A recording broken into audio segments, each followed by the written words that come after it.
The air in High Varkath was wrong. Brother Sergeant Korath of the Iron Hands felt it as the Thunderhawk's ramp hissed open, venting stale, metallic air into the cavernous landing bay. The hive, a towering spire of adamantium and ferrocrete, piercing the ash-choked skies of Calaxis IV, had gone silent 3 days prior. No astropathic signals, no vox chatter, not even the hum of servitor relays that should have pulsed through the hive's arteries like a heartbeat. For a world supplying ceramite to half the sector's forges, this silence was an affront to the machine god. Korath's bionic eye whirred, scanning the bay's shadowed recesses. His squad, 5 iron hands clad in Mark 7 power armor, their black plating glinting under flickering lumens, fanned out with mechanical precision. Their bolters, extensions of their augmented bodies, tracked every angle. The bay was abandoned. Cargo crates stood half open, their contents spilling like entrails across the floor. Servitor tracks led to nowhere, ending in smears of oil and blood. Korath's olfactory filters registered a faint organic tang beneath the rust and ozone, something his flesh memory couldn't place. Brother Varnock, the squad's tech marine, knelt beside a shattered servitor, his mechadendrites probing its wreckage. "Machine spirit is dead," Varnock's vox crackled, his voice a flat binary cadence. "No data corruption, just cessation." Korath's jaw tightened. A machine spirit didn't just cease, it was silenced. They descended into the hive's underbelly, their boots echoing in corridors built for millions, but now eerily empty. The walls, once polished to reflect the Omnissiah's glory, were marred with claw-like sigils, etched as if by fevered hands. Brother Calyx, the squad's youngest, hesitated at one such mark, his bolter dipping. "These are not gang signs," he said, his flesh voice betraying unease. Korath's bionic eyes zoomed in, analyzing the sigil's fractal patterns. They weren't human. Too precise. Too alien.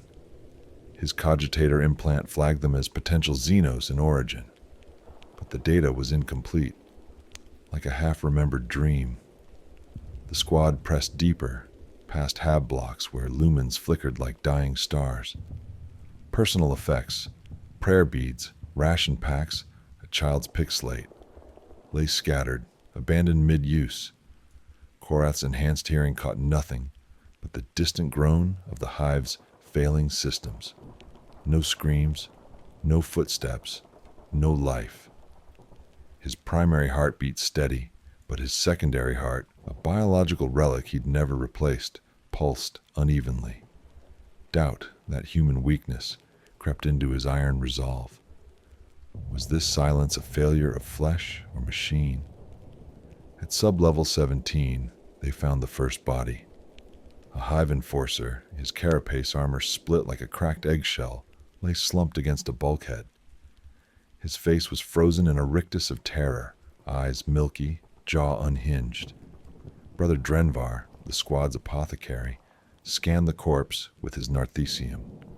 No wounds, no toxins. Cardiac arrest, likely from extreme fear. Korath's bionic eye lingered on the enforcer's hands, which clutched a last pistol so tightly the grip had shattered. What could terrify a man to death in a hive that worshipped strength? The corridor opened into a vast atrium, its ceiling lost in darkness. Statues of the Emperor and the Omnissiah loomed, their faces defaced with those same alien sigils.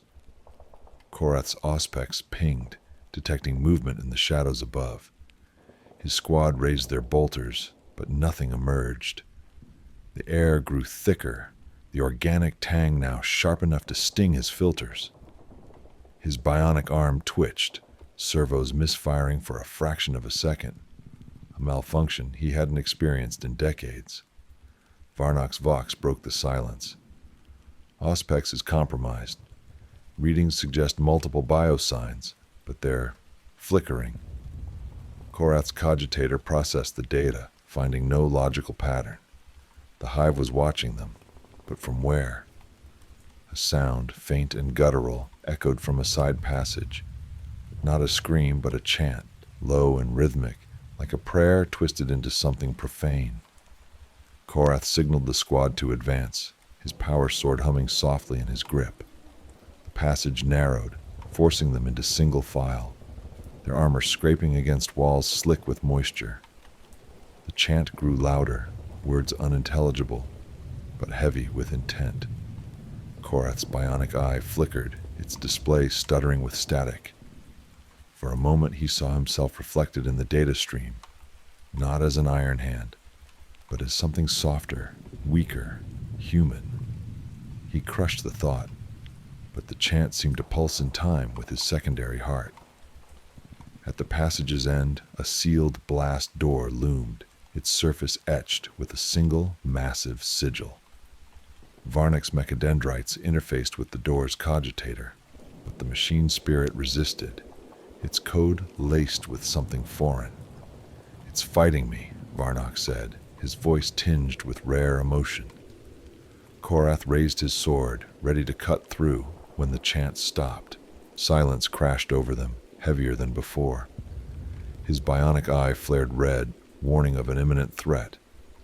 From the darkness beyond the door, something scratched, a claw, a talon, a promise of what waited within. The forged ship, Eternal Cog, hung in the void like a corpse adrift in a sea of stars. Tech Priestess Varnis stood on the command deck, her augmetic eyes scanning the derelict's blackened hull through the viewport. The ship, once a beacon of the Adeptus Mechanicus's ingenuity, had gone silent a century ago, its last transmission a garbled hymn to the Omnissiah. Now, tasked with reclaiming its sacred technologies, Varnis led her explorator team into the vessel's maw. Her mechadendrites twitched, sensing electromagnetic pulses that shouldn't exist in a dead ship. The airlock hissed open, venting stale air thick with the scent of oil and decay. Her team, 6 tech priests and a dozen combat servitors, moved with mechanical precision, their steps echoing in the cavernous entry bay. The Eternal Cog was a labyrinth of rusted conduits and shattered cogitators. Lumens flickered, casting jagged shadows across walls, fused with strange, organic growths. Varnis's auspex registered faint energy signatures, erratic and unnatural, like a heartbeat struggling to persist. Her primary data core flagged the readings as potential Xenos contamination, but the patterns defied her archives. Brother Servitor Unit 7 Alpha, its lobotomized frame hulking in the dim light, paused at a pile of crew remains. Human bones melded with circuitry, as if the ship itself had tried to consume its makers. Varnis's organic stomach churned, a weakness she hadn't felt since her ascension to full priesthood. They pressed deeper, navigating corridors where the walls pulsed faintly, like veins beneath skin. Her team's vox channels crackled with static, interspersed with fragments of binary cant, phrases not in their lexicon, laced with a cadence that felt alive. Tech Priest Kaller, her second, interfaced with a nearby cogitator. His mechadendrites recoiled as if burned. "The machine spirit is awake," he whispered, his voice modulator trembling. "It speaks in forbidden dialects." Varnis connected her own data tether, and a flood of images assaulted her. Her childhood on a forge world, her first augmetic surgery, her mentor's execution for tech heresy. The visions weren't hers. They were distorted, accusing, as if the ship knew her sins. The team reached a maintenance shrine, its altar to the Omnissiah defaced with claw marks and a viscous, amber-like residue. Varnis's augmetic eye flickered, its display stuttering with glyphs she couldn't parse. Her servo skull, Unit 9 Beta, hovered above, its sensors detecting movement in the ducts overhead. Nothing emerged, but the air grew heavy, pressing against her ceramite plating. The servitors, programmed for obedience, began to twitch, their weapon arms jerking as if resisting their own directives. Caller's vox crackled again. "The ship is watching us." Varnus silenced him, but her own data core registered an anomaly. Her augmetics were recalibrating without her command, as if answering a silent call. A low hum vibrated through the deck, not mechanical but organic, like a beast stirring in its lair. Varnus led the team toward the ship's core, where the primary cogitator should reside. The corridors narrowed, their walls slick with the same amber residue, now pulsating faintly. Her olfactory sensors detected a new scent, coppery, like blood, but laced with machine oil. Tech priest Cernos, the team's biologist, analyzed a sample with his narthecium. "It's organic, but not tyrannid, not necron. Something older," he said, his voice modulator faltering. Varnus's data core flagged the residue as a potential demonic marker, but she dismissed it. The Omnissiah's purity could not abide such corruption. At the core's antechamber, they found a sealed blast door etched with sigils that burned Varnus's augmetic eye to look upon. The hum grew louder, now a chorus of whispers in binary, promising knowledge and power. Her mechadendrites interfaced with the door's cogitator, but it resisted, its machine spirit screaming in her data stream. For a moment she saw herself, not as a priestess of the machine god, but as a frail human, her augmetics stripped away, drowning in a sea of flesh. The vision faded, but the whispers lingered, curling around her thoughts like smoke.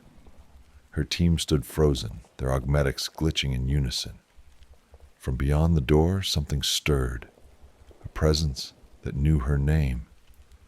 The blast door groaned open, its ancient servos protesting, as Tech Priestess Varnus forced her mechadendrites through the corrupted cogitator's defenses. Beyond lay the heart of the eternal cog, a vast chamber where the ship's primary cogitator should have thrummed with the Omnissiah's divine logic. Instead, a grotesque parody awaited.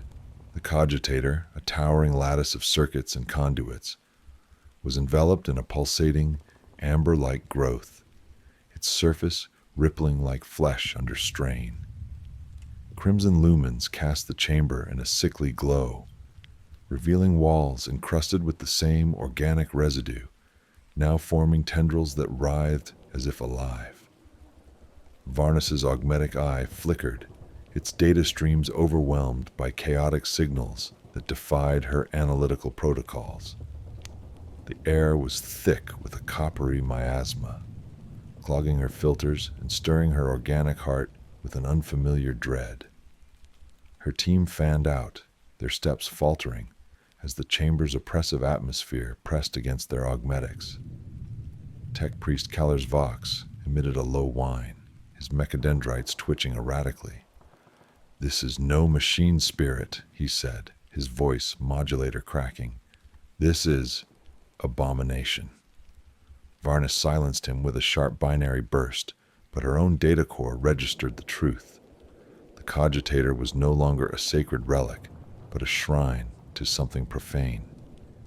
The amber growth pulsed in time with the whispers, binary chants now laced with guttural, inhuman tones, promising secrets that burned her neural pathways to process. Her servo skull, Unit 9 Beta, hovered erratically, its sensors overloaded, before crashing to the deck in a shower of sparks. Brother Servitor Unit 7 Alpha, its lobotomized frame unflinching, advanced toward the cogitator, its weapon arm raised. Before Varnus could countermand, the servitor's head exploded in a burst of ichor and circuitry, the amber tendrils lashing out to envelop its remains. The other servitors froze, their programming unraveling as their vox units emitted a distorted hymn, not to the Omnissiah, but to a presence that named itself in her mind. Malithrax, the Unmaker.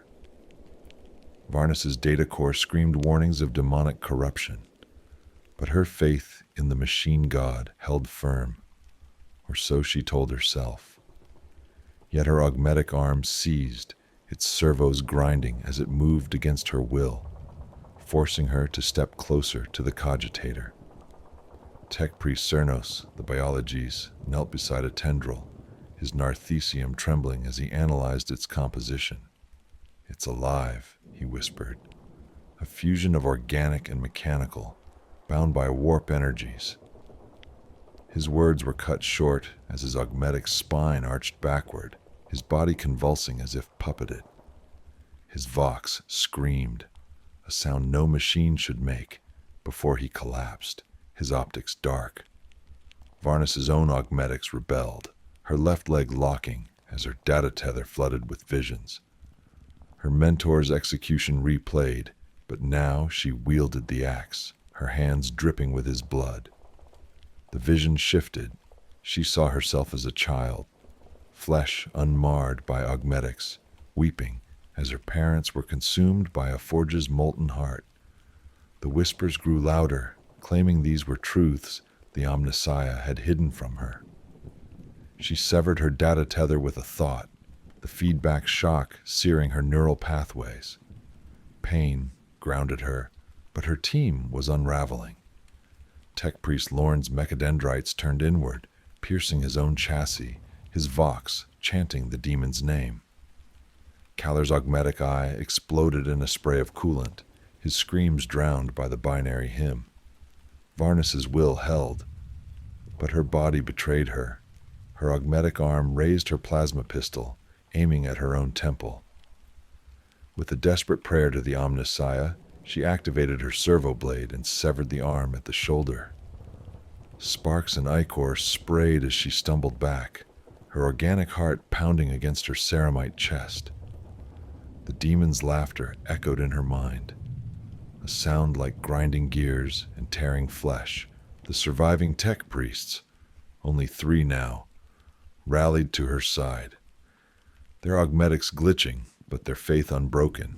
The cogitator pulsed faster, its tendrils coiling toward them like serpents. Varnus's auspex detected a warp signature growing stronger, its epicenter within the cogitator's core. The demon was awakening, and the eternal cog was its vessel.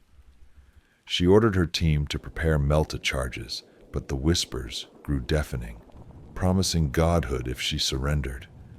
Her vision blurred, showing her as a machine divine, ruling a galaxy of steel. She crushed the temptation, her lips forming a silent canticle to the Omnissiah. But the chamber shook, the deck splitting as something vast stirred beneath. The demon was no longer content to whisper. It was coming for her soul. The chamber shuddered as Tech Priestess Varnus staggered from the severed stump of her augmetic arm, sparks hissing where ceramite met flesh. The eternal cog's central cogitator loomed before her, its amber-encrusted form pulsing like a diseased heart, each throb sending tremors through the deck. The demon, Malithrax, spoke in her mind, not in binary, but in a voice like molten steel, promising divinity if she embraced its truth. Varnus's organic eye burned with defiance, her lips chanting a canticle to the Omnissiah to drown the temptation. Her remaining team, tech priests Klyros and Vren, their augmetics scarred and glitching, stood at her side, their plasma torches raised against the encroaching tendrils. The air was thick with warp taint, a cloying miasma that coated her sensors with a residue her filters couldn't purge. The cogitator's surface split, revealing a core of writhing machinery fused with flesh, a grotesque hybrid that mocked the machine god's purity. Malithrax's voice grew louder, claiming to be the Omnissiah's forgotten aspect, cast out for daring to seek perfection beyond cold logic. Varnus's data core screamed warnings, but her faith wavered. Had the Mechanicus blinded itself to truths buried in its own dogma? The demon's whispers wove visions of her past, her mentor's execution, her own ascension through sacrifice, the lives she'd condemned to maintain the Forge's quotas. Each memory twisted, showing her as the betrayer, her augmetics a lie to escape her human frailty. Her remaining mechadendrite twitched, its servo claw snapping at her own throat before she forced it still with a surge of will. Klyros fell first, his augmetics turning inward, his servo arms tearing through his chassis as Malithrax's influence overwhelmed his weakened data core. His vox emitted a scream of corrupted binary before silencing forever, his body collapsing into a heap of sparking wreckage. Vren, his optics flickering, fired his plasma torch at the cogitator, but the amber growth absorbed the blast, its surface rippling with laughter. Varnus ordered him to fall back, but the deck buckled beneath him, tendrils erupting to drag him into the floor's molten embrace. His screams echoed, then faded, leaving Varnus alone against the demon's growing presence. She interfaced with the cogitator's corrupted systems, her data tether burning as Malithrax's code invaded her neural pathways. The demon offered her the Eternal Cog's secrets, technologies lost since the Dark Age, a path to transcend flesh and machine. Varnus saw herself as a god of steel, her consciousness woven into a galaxy-spanning network, free from the Imperium's decay. The vision was intoxicating, but her faith in the Omnissiah held like a fraying tether. She initiated a data purge, severing corrupted sectors of her own core, each deletion like a blade through her mind. Pain grounded her, but her body weakened, blood seeping from her organic components as her systems faltered. The chamber's walls began to close, the amber growths forming a cage of pulsating flesh and metal. Malithrax's form coalesced within the cogitator, a shadow of circuits and eyes, its gaze searing Varnus's soul. "You cannot deny me," it hissed, its voice now physical, shaking the air. "I am the truth your Omnissiah fears." Varnus's plasma pistol was useless, its energy cell drained by her augmetics rebellion. She drew her servo blade, its monomolecular edge, her last defense. The demon's laughter filled the chamber as tendrils lashed out, pinning her remaining arm. Her vision swam, showing her a future where she knelt before Malithrax, her body remade as its vessel. With a final prayer, Varnus activated her core's emergency override, rerouting all power to her mechadendrite's plasma torch. The weapon flared, burning through the tendrils and scorching her own ceramite plating. She drove the blade into the cogitator's core, targeting the demon's anchor. The chamber screamed, a sound of tearing metal and warp-born rage as the cogitator began to collapse, its systems overloading. Varnus's data core registered catastrophic failure, her organic heart slowing as the diamond's grip tightened on her soul. The Eternal Cog awoke fully, its reactors humming with apocalyptic intent, ready to consume her in its final act of defiance. The Eternal Cog screamed as Tech Priestess Varnus drove her servo blade deeper into the cogitator's corrupted core, the chamber convulsing around her. The demon Malithrax's laughter morphed into a howl of rage, its warp-born essence bleeding into the ship's systems, igniting conduits and showers of sparks. The amber growths pulsed wildly, tendrils lashing at Varnus, searing her ceramite plating with corrosive ichor. Her organic heart faltered, each beat a struggle against the demon's psychic grip. But her lips moved in a silent canticle to the Omnissiah, anchoring her soul. The deck buckled, splitting open to reveal the ship's reactor core below, a throbbing furnace of plasma and warp taint, its machine spirit shrieking in torment. Varnus's data core burned with critical alerts. Her systems were failing, her augmetics shorting out, yet she pressed forward, her will a fragile bulwark against annihilation. Malithrax's form coalesced fully, a grotesque amalgamation of circuitry and flesh, its countless eyes glaring from the cogitator's shattered frame. "You are nothing," it roared, its voice a cacophony of grinding gears and tortured screams. "Join me and become eternal." Varnus saw the vision again, herself as a god machine, her consciousness woven into the stars, free from the Imperium's decay. The temptation clawed at her, but she saw the lie. Malithrax offered not divinity, but slavery. With a surge of defiance, she rerouted her remaining power to the plasma torch, its white-hot flame cutting through the demon's anchor. The cogitator exploded in a blast of molten metal, hurling Varnus back, her body slamming against the chamber's wall. The ship's reactors roared to life, their containment fields collapsing as Malthrax's influence destabilized the Eternal Cog's core. Varnus crawled through the wreckage, her organic limbs failing, blood mixing with coolant in her chest. Her auspex detected a faint signal, a single combat servitor, Unit 3 Gamma, still operational in a maintenance bay. She voxed a final command, her voice modulator cracking, "Initiate reactor overload." For the Omnissiah. The servitor's response was a simple, binary pulse, obedient to the end. The ship trembled as the reactors reached critical mass, the air igniting with warp static that burned Varnus's remaining sensors. Malithrax's scream tore through her mind, a final attempt to claim her soul, but she severed her data core's last connection, silencing the demon's voice.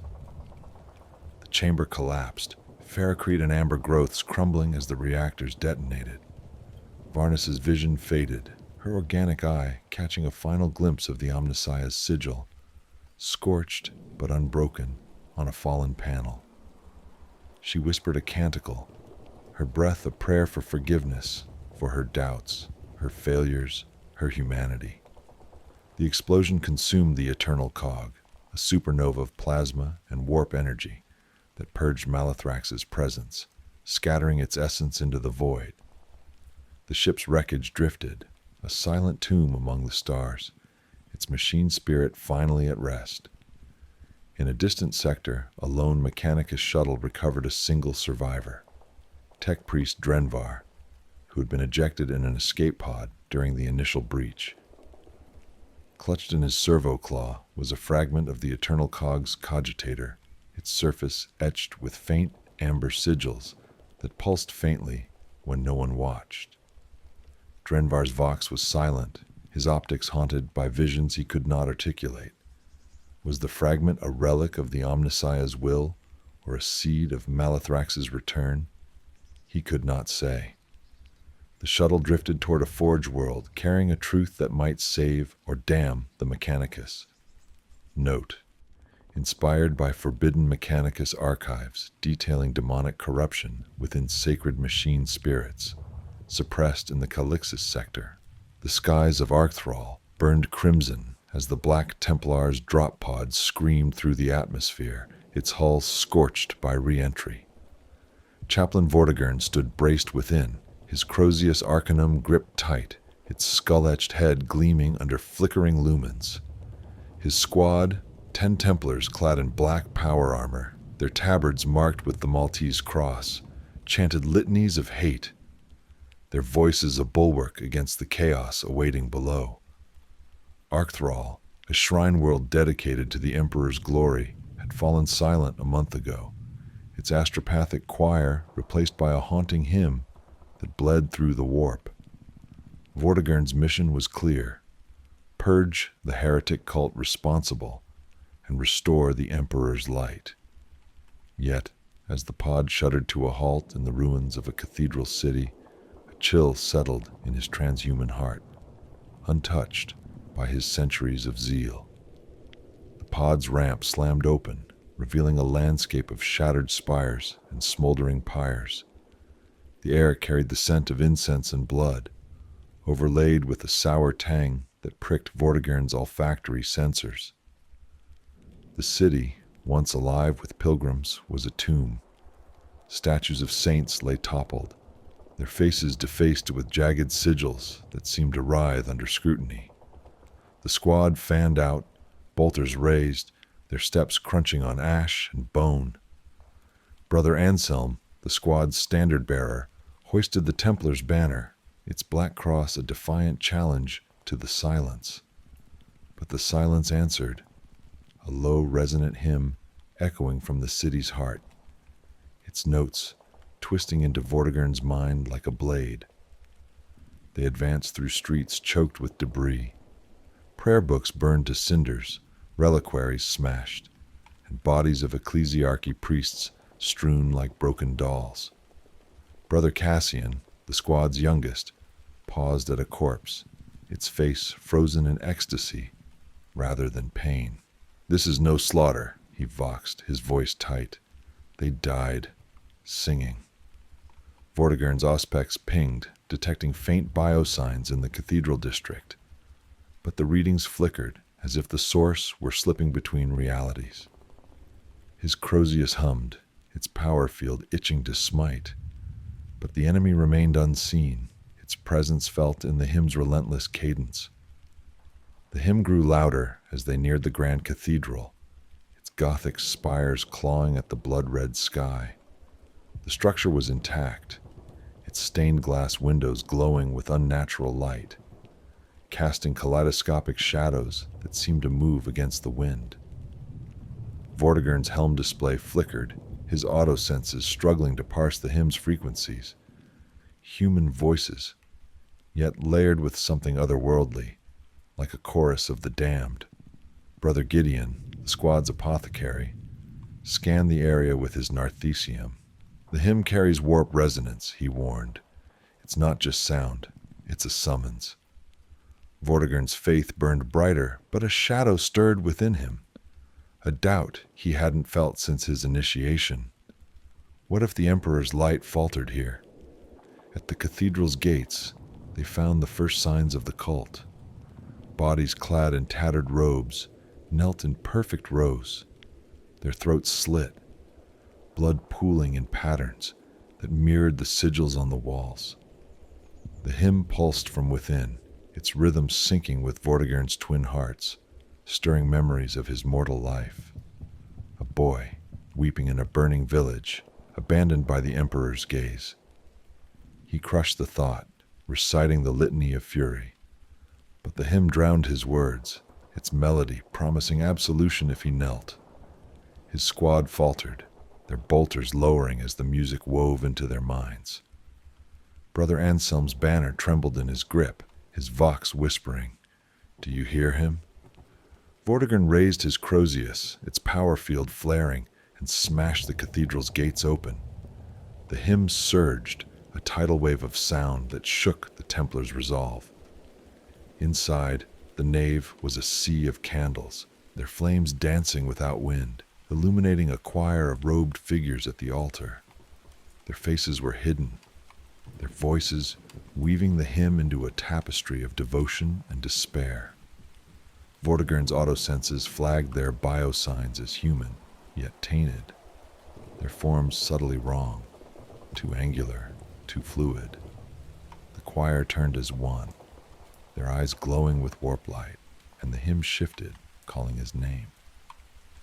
The Grand Cathedral's nave swallowed the Black Templars, its vaulted ceiling lost in a haze of flickering candlelight and warp-tainted shadows. Chaplain Vortigern led his squad through the sea of candles, their flames casting grotesque silhouettes that danced across walls carved with defiled hymns. The cult's song pulsed louder, its notes burrowing into his mind like parasites, each verse a mockery of the Emperor's litanies. His Crozius Arcanum hummed in his grip, its power field itching to purge the blasphemy. But the choir at the altar stood unmoving, their robed forms swaying as if pulled by invisible strings, their glowing eyes fixed on Vortigern, and the hymn shifted, weaving his name into its cadence. Vortigern, forsaken, kneel. His twin hearts pounded, one steady, one erratic, as a buried memory surfaced. A boy's scream in a burning village, unanswered by the Emperor. Brother Anselm's banner wavered, its black cross trembling as he whispered, "The Emperor speaks through them." His vox carried a tremor, his faith fracturing under the hymn's weight. Vortigern snapped a command, his voice a thunderclap. "Silence your doubts, brother." But the hymn drowned him, its melody curling around his squad like smoke. Brother Cassian, the youngest, clutched his bolter too tightly, his helm's lenses reflecting the choir's unnatural glow. "It knows us," he voxed, his voice barely a whisper. Vortigern's auspex flickered, its readings chaotic, detecting life signs that phased in and out, as if the choir existed in both reality and the warp. His auto-senses screamed warnings of psychic intrusion, but the hymn's pull was relentless, stirring doubts he'd buried centuries ago. The squad advanced, their boots crunching on shattered reliquaries, the air thick with incense and the coppery tang of blood.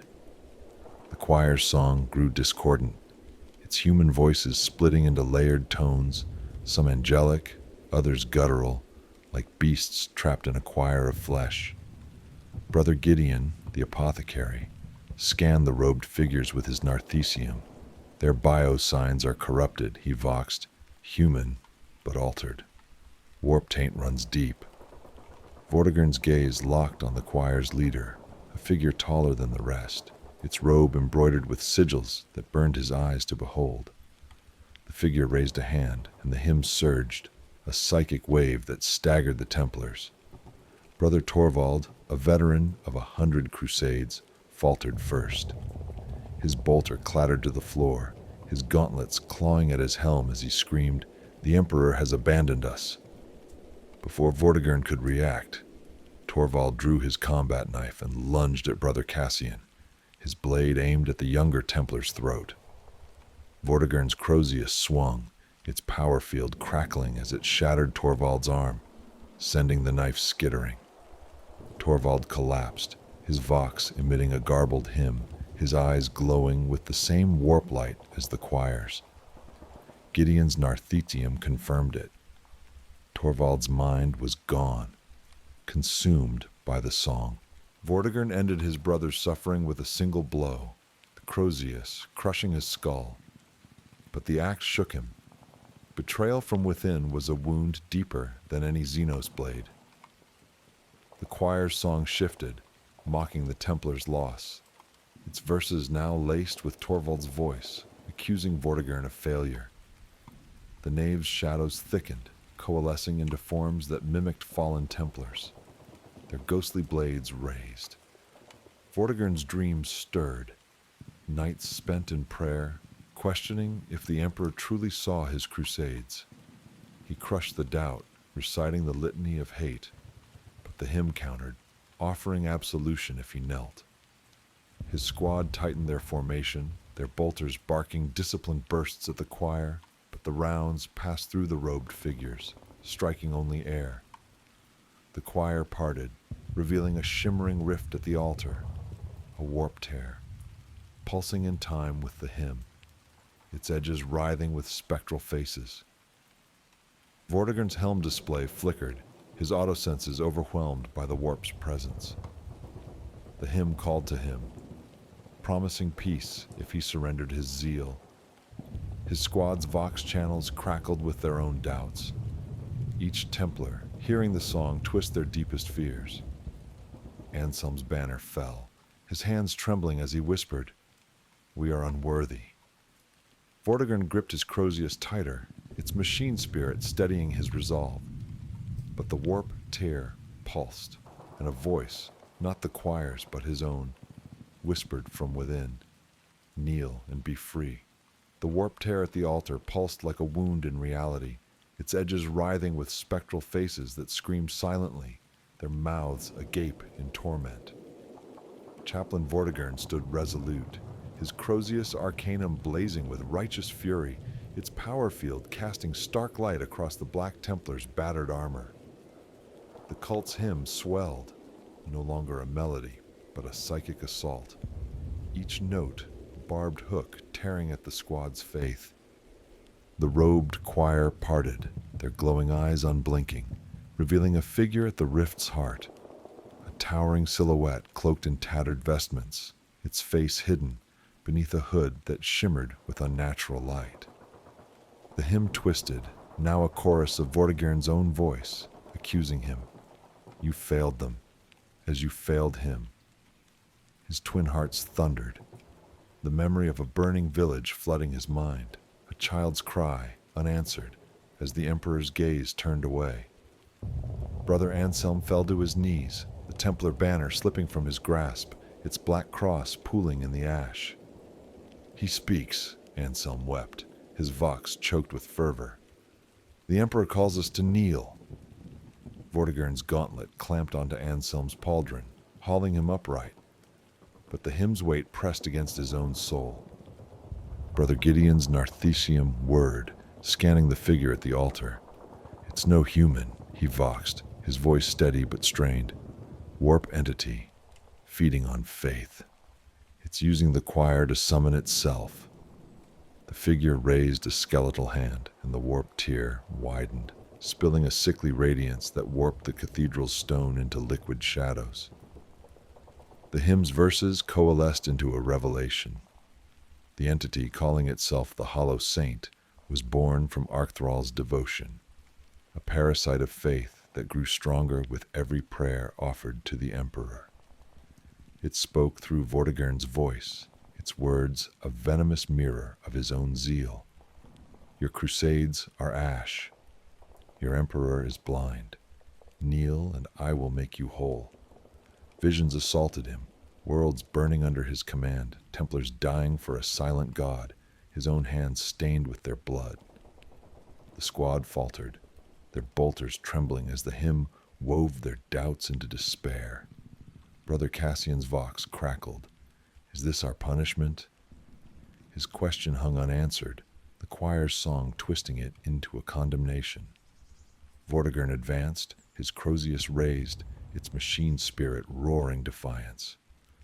The Hollow Saint's form shifted, its hood falling to reveal a face that was his own, twisted by warp light into a mockery of sanctity. You cannot slay faith, it said, its voice echoing in his skull. The choir surged forward, their robed forms shedding human guise, limbs elongating, eyes multiplying, their flesh rippling with chaotic mutation. Bolters roared, mass reactive shells tearing through the choir, but each fallen cultist dissolved into shadow, reforming within the warped tear. Gideon's Narthecium spiked, detecting a psychic surge as the Hollow Saint drew power from the Templar's own zeal, its form growing more solid with every shout of defiance. Brother Torvald's betrayal lingered in Vortigern's mind, a wound that bled doubt. Had the Emperor truly abandoned them, or was this entity a lie born of their own fears? The hymn offered absolution, promising peace if he surrendered his crusade. His squad's vox channels filled with whispers, some reciting litanies, others begging for forgiveness. Anselm tore at his helm, his screams joining the choir as he clawed at his own eyes. Vortigern's Crozius swung, shattering a cultist's skull, but the act felt hollow, the hymn drowning his resolve. The Hollow Saint's laughter filled the nave, its form now towering, a grotesque saint woven from stolen faith, its eyes burning with the Templar's own light. The grand cathedral's nave trembled as the warped tear pulsed, a gaping maw of unreality spilling shadows that clawed at the Black Templar's souls. Chaplain Vortigern gripped his Crozius Arcanum, its power field flaring like a dying star, his transhuman will straining against the Hollow Saint's hymn. The entity loomed at the altar, its form a grotesque parody of sainthood, woven from stolen faith, its eyes, Vortigern's eyes, burning with accusation. The choir's song was a psychic storm, each note twisting the Templar's zeal into despair, their litanies crumbling under the weight of doubt. Brother Anselm writhed on the ash-strewn floor, his helm shattered, blood streaming from his gouged eyes as he screamed, "We are forsaken!" Vortigern's hearts pounded, one steady, one faltering, as the hymn dredged up his oldest fear, a boy alone in a burning village, abandoned by the Emperor's light. Brother Gideon, his narthecium sparking from warp interference, voxed a warning. The entity feeds on our faith. Every prayer strengthens it. His words were nearly lost in the hymn's roar, but Vortigern saw the truth. Each shout of defiance, each recitation of the Emperor's name, fed the hollow saint's form, its silhouette growing more solid, its limbs stretching into talons of shadow. Brother Cassian fired his bolter at the choir, the mass reactive shells bursting through mutated cultists, but their bodies reformed, shadows knitting together within the warped tear. "It's us," Cassian cried, his voice breaking. "Our zeal birthed this thing." The squad's formation tightened, their bolters barking in disciplined bursts. But the hymn turned their fury inward, each Templar seeing his brothers as traitors. Vortigern advanced, his Crozius carving through a cultist whose face flickered with Torvald's features, the fallen Templar's betrayal a wound that bled anew. The hollow saint's voice filled his mind, not a whisper now, but a command. "Your faith is a lie. Kneel and I will free you." Visions flooded him, crusades reduced to ash, worlds lost to chaos, his own hands wielding the Crozius against the Emperor's faithful. He staggered, his autosenses glitching as the hymn wove his doubts into reality. Brother Gideon fell next, his narthecium discarded as he drew his combat knife, slashing at his own armor, screaming, "I see him no more." Vortigern's Crozius ended Gideon's torment, the blow heavy with grief. But the hymn mocked him, singing of his failure to save his brothers. The cathedral's walls bled, stone melting into rivers of shadow that lapped at the Templar's boots. Vortigern reached the altar, where the cult's leader, a former ecclesiarchy priest, his face half dissolved into warp flesh, knelt before the hollow saint. The priest's voice joined the hymn, revealing the entity's origin. "We prayed for salvation, and it answered. Your faith, Templar, gave it form." The hollow saint's talons lashed out, grazing Vortigern's pauldron, the touch burning through ceramite and into his soul. He saw himself kneeling, his Crozius cast aside, his voice joining the choir, a traitor to the Emperor. The vision was so vivid he nearly dropped his weapon, but a flicker of his initiation oath, sworn in a fortress monastery's hallowed halls, anchored him. Only 3 Templars remained: Vortigern, Cassian, and Brother Luther, their armor scarred, their bolters nearly spent. The hymn's psychic weight crushed their resolve, turning their brotherhood into suspicion. Luther's vox crackled. "You led us to this, chaplain. Your pride." His chainsword revved, aimed at Vortigern, but Cassian's bolter barked, dropping Luther before the blow landed. Cassian's helm turned to Vortigern, his lenses dark. "I trust you, chaplain, but I don't trust myself." The hymn surged, and the warped tear widened, the hollow saint's form now a colossus of shadow and light, its laughter shaking the cathedral's foundations. Vortigern faced the priest, his Crozius raised, knowing one truth: the choir's song must end, or his soul would join it. The grand cathedral groaned as the warped tear yawned wider, a screaming void that bled shadows and despair. Chaplain Vortigern stood alone before the altar, his Crozius arcanum blazing, its power field a flickering beacon against the hollow saint's towering form. The entity, a colossus of stolen faith, loomed over him, its face a twisted mirror of his own, its eyes burning with the zeal of 1,000 fallen Templars. The cult's hymn was a psychic maelstrom, each note a dagger in Vortigern's soul, promising salvation if he knelt. His squad lay broken, Anselm blind and raving, Gideon and Luther dead by his hand. Cassian slumped against a pillar, his bolter empty, his vox silent.